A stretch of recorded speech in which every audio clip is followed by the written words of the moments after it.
ನಮಸ್ತೆ ಫ್ರೆಂಡ್ಸ್, ರಾಜ್ ಜಾಬ್ಸ್ಗೆ ಸ್ವಾಗತ. ಫ್ರೆಂಡ್ಸ್, ಹೊಸ ಅಧಿಸೂಚನೆ ಬಿಡುಗಡೆಯಾಗಿದೆ ನೋಡಿ. ಆಹಾರ ಇಲಾಖೆಯಿಂದ ನೇಮಕಾತಿಯ ಹೊಸ ಅಧಿಸೂಚನೆ ಆಗಿರುತ್ತೆ. ಬೋತ್ ಮೇಲ್ ಅಂಡ್ ಫಿಮೇಲ್, ಪುರುಷ ಮತ್ತು ಮಹಿಳಾ ಅಭ್ಯರ್ಥಿಗಳು ಇಬ್ಬರು ಅರ್ಜಿಗಳನ್ನು ಸಲ್ಲಿಸಬಹುದು. ಸಂಪೂರ್ಣವಾಗಿ ಈ ಒಂದು ಹುದ್ದೆಗಳು ಕರ್ನಾಟಕ ರಾಜ್ಯ ಸರ್ಕಾರಿ ಉದ್ಯೋಗಗಳು ಹಾಗೆ ಕಾಯಂ ಉದ್ಯೋಗಗಳಾಗಿರ್ತವೆ ನೋಡಿ. ಇನ್ನು ಆಯ್ಕೆಯಾದಂತಹ ಅಭ್ಯರ್ಥಿಗಳಿಗೆ ಮೈಸೂರಲ್ಲಿ ನೇಮಕಾತಿ ಮಾಡಿಕೊಳ್ಳಲಾಗುತ್ತೆ ನೋಡಿ. ಮೈಸೂರು ಜಿಲ್ಲೆಗಳಲ್ಲಿ ಈ ಒಂದು ಹುದ್ದೆಗಳಿಗೆ ನೇಮಕಾತಿ ಆಗುತ್ತೆ.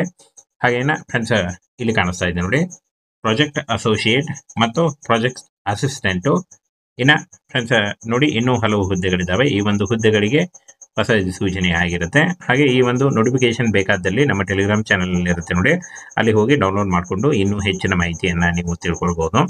ಹಾಗೆ ಇದುವರೆಗೂ ಯಾರು ನಮ್ಮ ಟೆಲಿಗ್ರಾಮ್ ಚಾನಲ್ನ ಜಾಯಿನ್ ಆಗಿಲ್ಲ, ಈಗಲೇ ಜಾಯಿನ್ ಆಗಿ. ಎಲ್ಲ ಹುದ್ದೆಗಳ ಪ್ರತಿಯೊಂದು ಹುದ್ದೆಗಳ ಅಪ್ಡೇಟ್ ಬೇಗ ಅಲ್ಲಿ ಸಿಗುತ್ತೆ. ಹಾಗಾಗಿ ಇನ್ನೂ ಯಾರು ಜಾಯಿನ್ ಆಗಿಲ್ಲ, ಈಗಲೇ ಜಾಯಿನ್ ಆಗಿ ಹೆಚ್ಚಿನ ಉದ್ಯೋಗ ಮಾಹಿತಿಗಳಿಗಾಗಿ ಟೆಲಿಗ್ರಾಮ್ ಲಿಂಕು ವಿಡಿಯೋ ಡಿಸ್ಕ್ರಿಪ್ಷನ್ ಬಾಕ್ಸಲ್ಲಿ ಇರುತ್ತೆ ನೋಡಿ.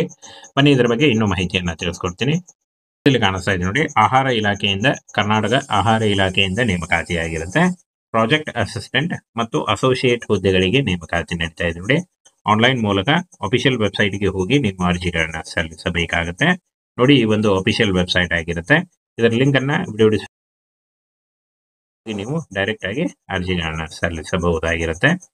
ಇನ್ನು ಫ್ರೆಂಡ್ಸ್, ಈ ಒಂದು ಹುದ್ದೆಗಳ ಬಗ್ಗೆ ಯಾವ ರೀತಿಯಾಗಿ ಅರ್ಜಿಗಳನ್ನ ಸಲ್ಲಿಸಬಹುದು, ಹಾಗೆ ಎಕ್ಸಾಮು ಮತ್ತೆ ಏನು ಅರ್ಜಿ ಶುಲ್ಕ, ಹಾಗೆ ಯಾವ ರೀತಿಯಾಗಿ ನೀವು ಅರ್ಜಿಗಳನ್ನ ಸಲ್ಲಿಸಬಹುದು ಅನ್ನುವಂಥ ಸಂಪೂರ್ಣ ಮಾಹಿತಿ ವಿಡಿಯೋದಲ್ಲಿ ಇರುತ್ತೆ ನೋಡಿ. ವಿಡಿಯೋನ ಕೊನೆವರೆಗೆ ನೋಡಿ.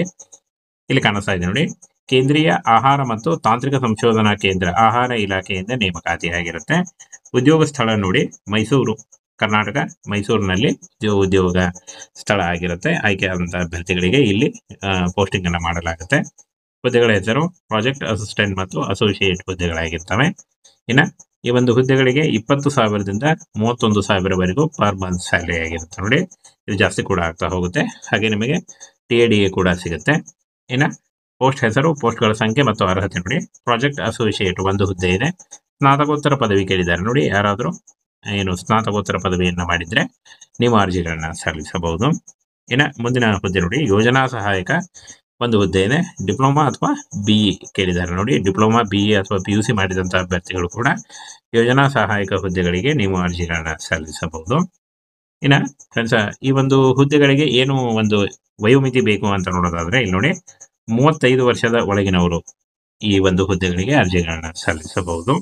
OBC ಅಭ್ಯರ್ಥಿಗಳಿಗೆ 3 ವರ್ಷ, SC/ST ಅಭ್ಯರ್ಥಿಗಳಿಗೆ 5 ವರ್ಷ ಹಾಗೂ PWD ಅಭ್ಯರ್ಥಿಗಳಿಗೆ 10 ವರ್ಷಗಳ ವಯೋಮಿತಿ ಸಡಿಲಿಕೆ ಕೂಡ ಇರುತ್ತೆ. ಆದಷ್ಟು ನಿಮ್ಮ ವಯಸ್ಸಿನ ಲೆಕ್ಕಾಚಾರ ಮಾಡಿಕೊಂಡು ನೀವು ಅರ್ಜಿಗಳನ್ನ ಸಲ್ಲಿಸಬಹುದು. ಇನ್ನು ಈ ಒಂದು ಹುದ್ದೆಗಳಿಗೆ ಯಾವುದೇ ರೀತಿಯಾದಂಥ ಒಂದು ಅರ್ಜಿ ಶುಲ್ಕ ಇರಲ್ಲ ನೋಡಿ. ಫ್ರೀಯಾಗಿ ನೀವು ಅರ್ಜಿಗಳನ್ನ ಸಲ್ಲಿಸಬಹುದು. ಇನ್ನು ಆಯ್ಕೆ ಪ್ರಕ್ರಿಯೆಯನ್ನು ನೋಡೋದಾದ್ರೆ ಲಿಖಿತ ಪರೀಕ್ಷೆ ಇರುತ್ತೆ ನೋಡಿ. ಸ್ಪರ್ಧಾತ್ಮಕ ಲಿಖಿತ ಪರೀಕ್ಷೆ ಇರುತ್ತೆ. ಹಾಗೆ ಸಂದರ್ಶನವನ್ನ ನಡೆಸಲಾಗುತ್ತೆ ನೋಡಿ. ಸ್ಪರ್ಧಾತ್ಮಕ ಲಿಖಿತ ಪರೀಕ್ಷೆಯಲ್ಲಿ ಪಾಸ್ ಆದಂತಹ ಅಭ್ಯರ್ಥಿಗಳಿಗೆ ಸಂದರ್ಶನವನ್ನು ನಡೆಸಿ ಆಯ್ಕೆಯನ್ನ ಮಾಡಿಕೊಳ್ಳಲಾಗುತ್ತೆ. ಇನ್ನು ಪೋಸ್ಟ್ ಹೆಸರು ಮತ್ತು ಸ್ಟೈಪೆಂಡ್ ನೋಡಿ. ತಿಂಗಳಿಗೆ ಪ್ರಾಜೆಕ್ಟ್ ಅಸೋಸಿಯೇಟ್ 25,000ದಿಂದ 31,000 ಪರ್ ಮಂತ್ ಸ್ಯಾಲರಿ ಆಗಿದ್ರೆ, ಯೋಜನಾ ಸಹಾಯಕ 20,000 ಪರ್ ಮಂತ್ ಸ್ಯಾಲರಿ ಆಗಿರುತ್ತೆ ನೋಡಿ.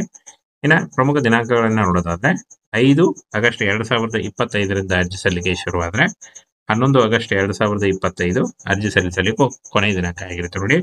ಕಡಿಮೆ ಅವಧಿ ಇದೆ ನೋಡಿ, ತುಂಬಾ ಕಡಿಮೆ ಅವಧಿ ಇದೆ. ಹಾಗಾಗಿ ಯಾರು ಅರ್ಜಿಗಳನ್ನ ಸಲ್ಲಿಸಬೇಕು ಅಂತ ಅನ್ಕೊಂಡಿರ್ತಾರ ನೀವು ಅಭ್ಯರ್ಥಿಗಳು ಬೇಗ ಅರ್ಜಿಗಳನ್ನ ಸಲ್ಲಿಸಿ. ಯಾಕಂದ್ರೆ 11 ಆಗಸ್ಟ್ 2025 ಅತಿ ಕಡಿಮೆ ಆದಂತಹ ಒಂದು ನೋಟಿಫಿಕೇಶನ್ ಬಿಡುಗಡೆ ಮಾಡಿದ್ದಾರೆ ನೋಡಿ. ಫ್ರೆಂಡ್ಸ್, ಇನ್ನ ಆನ್ಲೈನ್ ಮೂಲಕ ಅರ್ಜಿ ಸಲ್ಲಿಸುವಾಗ Aadhaar card, caste income certificate ಮತ್ತೆ ನಿಮ್ಮ ಎಜುಕೇಶನಲ್ ಡಾಕ್ಯುಮೆಂಟ್ಸು ಹಾಗೆ ಒಂದು ಫೋಟೋ ಇಷ್ಟನ್ನ ತೆಗೆದುಕೊಂಡು ನೀವು ಆನ್ಲೈನ್ ಫಾರ್ಮ್ ಅನ್ನ ಫಿಲ್ ಮಾಡಿ, ನೀವು ಮೊಬೈಲ್ನಲ್ಲಿ ಕೂಡ ನೀವು ಆನ್ಲೈನ್ ಫಾರ್ಮ್ ಅನ್ನ ಫಿಲ್ ಮಾಡಿ ನೀವು ಅರ್ಜಿಗಳನ್ನ ಸಲ್ಲಿಸಬಹುದು. ಅಥವಾ ನೀವು ಸೈಬರ್ ಸೆಂಟರ್ಗೆ ಹೋಗಿ ಕೂಡ ನೀವು ಈ ಒಂದು ಹುದ್ದೆಗಳಿಗೆ ಅರ್ಜಿಗಳನ್ನ ಸಲ್ಲಿಸಬಹುದಾಗಿರುತ್ತೆ. ಫ್ರೆಂಡ್ಸ್, ಹೊಸ ಅಧಿಸೂಚನೆ ಬಿಡುಗಡೆಯಾಗಿದೆ ನೋಡಿ. ಆಹಾರ ಇಲಾಖೆಯಿಂದ ನೇಮಕಾತಿಯ ಹೊಸ ಅಧಿಸೂಚನೆ ಆಗಿರುತ್ತೆ. ಬೋತ್ ಮೇಲ್ ಅಂಡ್ ಫಿಮೇಲ್, ಪುರುಷ ಮತ್ತು ಮಹಿಳಾ ಅಭ್ಯರ್ಥಿಗಳು ಇಬ್ಬರು ಅರ್ಜಿಗಳನ್ನ ಸಲ್ಲಿಸಬಹುದು. ಸಂಪೂರ್ಣವಾಗಿ ಈ ಒಂದು ಹುದ್ದೆಗಳು ಕರ್ನಾಟಕ ರಾಜ್ಯ ಸರ್ಕಾರಿ ಉದ್ಯೋಗಗಳು ಹಾಗೆ ಕಾಯಂ ಉದ್ಯೋಗಗಳಾಗಿರ್ತವೆ ನೋಡಿ. ಇನ್ನು ಆಯ್ಕೆಯಾದಂತಹ ಅಭ್ಯರ್ಥಿಗಳಿಗೆ ಮೈಸೂರಲ್ಲಿ ನೇಮಕಾತಿ ಮಾಡಿಕೊಳ್ಳಲಾಗುತ್ತೆ ನೋಡಿ. ಮೈಸೂರು ಜಿಲ್ಲೆಗಳಲ್ಲಿ ಈ ಒಂದು ಹುದ್ದೆಗಳಿಗೆ ನೇಮಕಾತಿ ಆಗುತ್ತೆ. ಹಾಗೇನ ಫ್ರೆಂಡ್ಸ್, ಇಲ್ಲಿ ಕಾಣಿಸ್ತಾ ಇದೆ ನೋಡಿ, ಪ್ರಾಜೆಕ್ಟ್ ಅಸೋಸಿಯೇಟ್ ಮತ್ತು ಪ್ರಾಜೆಕ್ಟ್ ಅಸಿಸ್ಟೆಂಟು.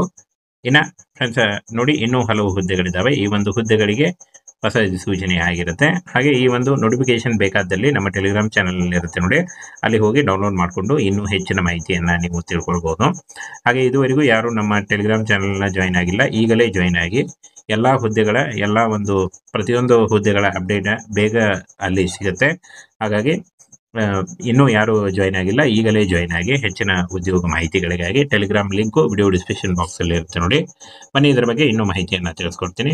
ಇಲಾಖೆಯಿಂದ ಕರ್ನಾಟಕ ಆಹಾರ ಇಲಾಖೆಯಿಂದ ನೇಮಕಾತಿಯಾಗಿರುತ್ತೆ. ಪ್ರಾಜೆಕ್ಟ್ ಅಸಿಸ್ಟೆಂಟ್ ಮತ್ತು ಅಸೋಸಿಯೇಟ್ ಹುದ್ದೆಗಳಿಗೆ ನೇಮಕಾತಿ ನಡೀತಾ ಇದೆ ನೋಡಿ. ಆನ್ಲೈನ್ ಮೂಲಕ ಅಫಿಷಿಯಲ್ ವೆಬ್ಸೈಟ್ಗೆ ಹೋಗಿ ನಿಮ್ಮ ಅರ್ಜಿಗಳನ್ನ ಸಲ್ಲಿಸಬೇಕಾಗುತ್ತೆ ನೋಡಿ. ಈ ಒಂದು ಅಫಿಷಿಯಲ್ ವೆಬ್ಸೈಟ್ ಆಗಿರುತ್ತೆ. ಇದರ ಲಿಂಕ್ ಅನ್ನ ವಿಡಿಯೋ ನೀವು ಡೈರೆಕ್ಟ್ ಆಗಿ ಅರ್ಜಿಗಳನ್ನ ಸಲ್ಲಿಸಬಹುದಾಗಿರುತ್ತೆ.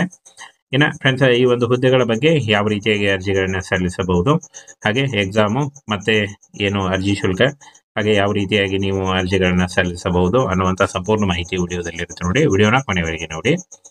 ಇಲ್ಲಿ ಕಾಣಿಸ್ತಾ ಇದೆ ನೋಡಿ, ಕೇಂದ್ರೀಯ ಆಹಾರ ಮತ್ತು ತಾಂತ್ರಿಕ ಸಂಶೋಧನಾ ಕೇಂದ್ರ ಆಹಾರ ಇಲಾಖೆಯಿಂದ ನೇಮಕಾತಿಯಾಗಿರುತ್ತೆ. ಉದ್ಯೋಗ ಸ್ಥಳ ನೋಡಿ, ಮೈಸೂರು, ಕರ್ನಾಟಕ, ಮೈಸೂರಿನಲ್ಲಿ ಉದ್ಯೋಗ ಸ್ಥಳ ಆಗಿರುತ್ತೆ. ಆಯ್ಕೆ ಆದಂತಹ ಅಭ್ಯರ್ಥಿಗಳಿಗೆ ಇಲ್ಲಿ ಪೋಸ್ಟಿಂಗ್ ಅನ್ನು ಮಾಡಲಾಗುತ್ತೆ. ಹುದ್ದೆಗಳ ಹೆಸರು ಪ್ರಾಜೆಕ್ಟ್ ಅಸಿಸ್ಟೆಂಟ್ ಮತ್ತು ಅಸೋಸಿಯೇಟ್ ಹುದ್ದೆಗಳಾಗಿರ್ತವೆ. ಇನ್ನು ಈ ಒಂದು ಹುದ್ದೆಗಳಿಗೆ 20,000ದಿಂದ 31,000ವರೆಗೂ ಪರ್ ಮಂತ್ ಸ್ಯಾಲರಿ ಆಗಿರುತ್ತೆ ನೋಡಿ. ಇದು ಜಾಸ್ತಿ ಕೂಡ ಆಗ್ತಾ ಹೋಗುತ್ತೆ. ಹಾಗೆ ನಿಮಗೆ TADA ಕೂಡ ಸಿಗುತ್ತೆ. ಇನ್ನು ಪೋಸ್ಟ್ ಹೆಸರು, ಪೋಸ್ಟ್ಗಳ ಸಂಖ್ಯೆ ಮತ್ತು ಅರ್ಹತೆ ನೋಡಿ. ಪ್ರಾಜೆಕ್ಟ್ ಅಸೋಸಿಯೇಟ್ ಒಂದು ಹುದ್ದೆ ಇದೆ.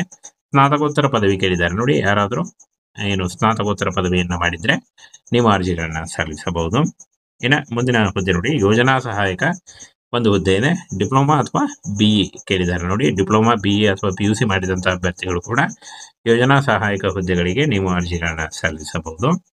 ಇನ್ನು ಫ್ರೆಂಡ್ಸ್, ಈ ಒಂದು ಹುದ್ದೆಗಳಿಗೆ ಏನು ಒಂದು ವಯೋಮಿತಿ ಬೇಕು ಅಂತ ನೋಡೋದಾದ್ರೆ ಇಲ್ಲಿ ನೋಡಿ, 35 ವರ್ಷದ ಒಳಗಿನವರು ಈ ಒಂದು ಹುದ್ದೆಗಳಿಗೆ ಅರ್ಜಿಗಳನ್ನ ಸಲ್ಲಿಸಬಹುದು. OBC ಅಭ್ಯರ್ಥಿಗಳಿಗೆ 3 ವರ್ಷ, SC/ST ಅಭ್ಯರ್ಥಿಗಳಿಗೆ 5 ವರ್ಷ ಹಾಗೂ PWD ಅಭ್ಯರ್ಥಿಗಳಿಗೆ 10 ವರ್ಷಗಳ ವಯೋಮಿತಿ ಸಡಿಲಿಕೆ ಕೂಡ ಇರುತ್ತೆ. ಆದಷ್ಟು ನಿಮ್ಮ ವಯಸ್ಸಿನ ಲೆಕ್ಕಾಚಾರ ಮಾಡಿಕೊಂಡು ನೀವು ಅರ್ಜಿಗಳನ್ನ ಸಲ್ಲಿಸಬಹುದು. ಇನ್ನು ಈ ಒಂದು ಹುದ್ದೆಗಳಿಗೆ ಯಾವುದೇ ರೀತಿಯಾದಂಥ ಒಂದು ಅರ್ಜಿ ಶುಲ್ಕ ಇರಲ್ಲ ನೋಡಿ. ಫ್ರೀಯಾಗಿ ನೀವು ಅರ್ಜಿಗಳನ್ನ ಸಲ್ಲಿಸಬಹುದು. ಇನ್ನು ಆಯ್ಕೆ ಪ್ರಕ್ರಿಯೆಯನ್ನು ನೋಡೋದಾದ್ರೆ ಲಿಖಿತ ಪರೀಕ್ಷೆ ಇರುತ್ತೆ ನೋಡಿ. ಸ್ಪರ್ಧಾತ್ಮಕ ಲಿಖಿತ ಪರೀಕ್ಷೆ ಇರುತ್ತೆ. ಹಾಗೆ ಸಂದರ್ಶನವನ್ನ ನಡೆಸಲಾಗುತ್ತೆ ನೋಡಿ. ಸ್ಪರ್ಧಾತ್ಮಕ ಲಿಖಿತ ಪರೀಕ್ಷೆಯಲ್ಲಿ ಪಾಸ್ ಆದಂತಹ ಅಭ್ಯರ್ಥಿಗಳಿಗೆ ಸಂದರ್ಶನವನ್ನು ನಡೆಸಿ ಆಯ್ಕೆಯನ್ನು ಮಾಡಿಕೊಳ್ಳಲಾಗುತ್ತೆ.